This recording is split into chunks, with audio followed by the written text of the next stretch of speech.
So we took the dogs in the garden. We had a game of ball. I've actually got to the point now where I don't have to be distracting myself with vlogs at the same time and sort of body doubling with our future selves, I guess, that way, in order to take them out without like flashing back to all dog related trauma. I'm now at the point where I can connect with them, I can enjoy their happy little faces and the way his ears flap in the breeze and her funny little springy goddamn run. And I can find little parts to notice and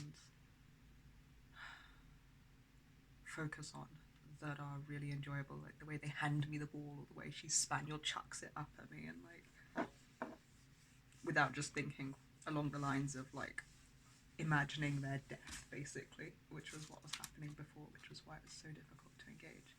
So that's actually really cool, and I didn't think about how much that's changed, how much work we've been doing to like get used to being able to engage again with no trauma. And actually starting to like enjoy the activity, which is very impressed. I've rearranged some stuff in terms of art around us. I. Sometimes it's a bit ambiguous whether it was with passive influence or my intent, which is. And sometimes it's a bit ambiguous how many parts of me I'm speaking from, which is why we happens sometimes. It feels ambiguous, or it feels correct, and sometimes it's harder to tell than others. I've like cleaned up the space that we're using a little bit. I've added some, to not get overwhelmed with shit, we have post-it notes that'll just sit there. We'll write, this kind of needs to be done by this date, and it'll sit there, and every now and again it will come back into reality for me instead of blending into the background, and I'll remember it's there, and I'll remember what it means, and I'll be like, oh fuck, until the fuck, because I'll go fuck, and then I'll do the work to self-soothe and relax and make sure I don't feel time restrained, and kind of reassure myself around it, I guess. And eventually that happens enough times that I'm like, okay, I can look at that a bit more, and then I will add a calendar entry to be like, I don't need to look at it now, but let's just say set a date in a week's time or so to look at this. We don't have to get it done by then, but just to look at it. And there's like anything that's kind of needs to be done in a bureaucratic, I just remembered another one, manner. That's kind of how we do it. I'm gonna add that other one. This is terrible. But what's really cool is we're kind of like changing around how the system functions. Like the host used to be the the job of the host was very much to do all the bureaucracy, all the appointments, all the like, you know, functional tasks, I guess. And that was stuff that mostly parts of me did. I think some parts of Connor. You know, I want to say some other people. It feels like other people did that as well.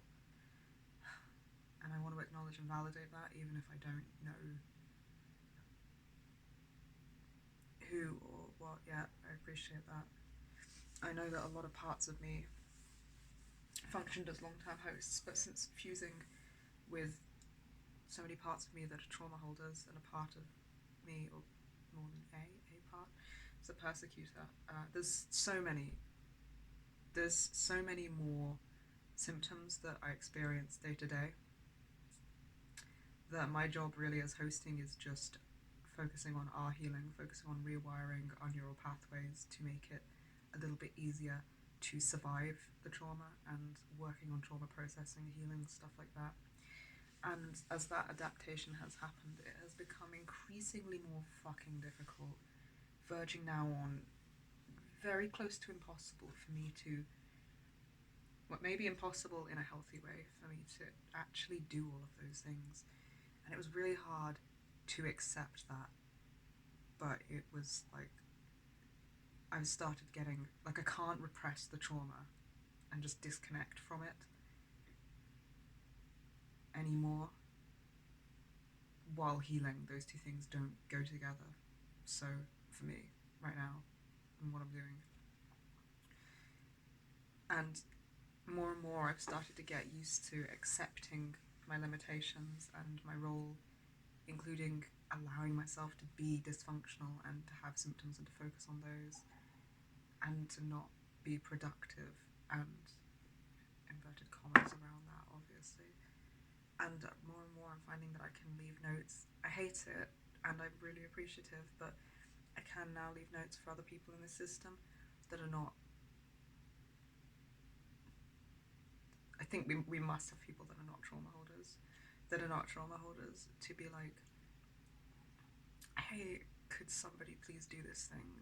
And it's been really hard to kind of, for so many reasons. Asking for help is so hard, and asking for somebody else to do it in my own system is no different to me. Like, it feels the same as asking somebody outside our system. It's still asking another person to me. Like, I know we're all parts of one whole, technically, but the people in this system that I share a body with are very different people for me, so it just registers the same. And it's just about getting to a point where I can now, instead of going, fuck, I've got to deal with this thing that I can't deal with, I can take a note and be like, someone please do with this. Yeah, thanks, okay.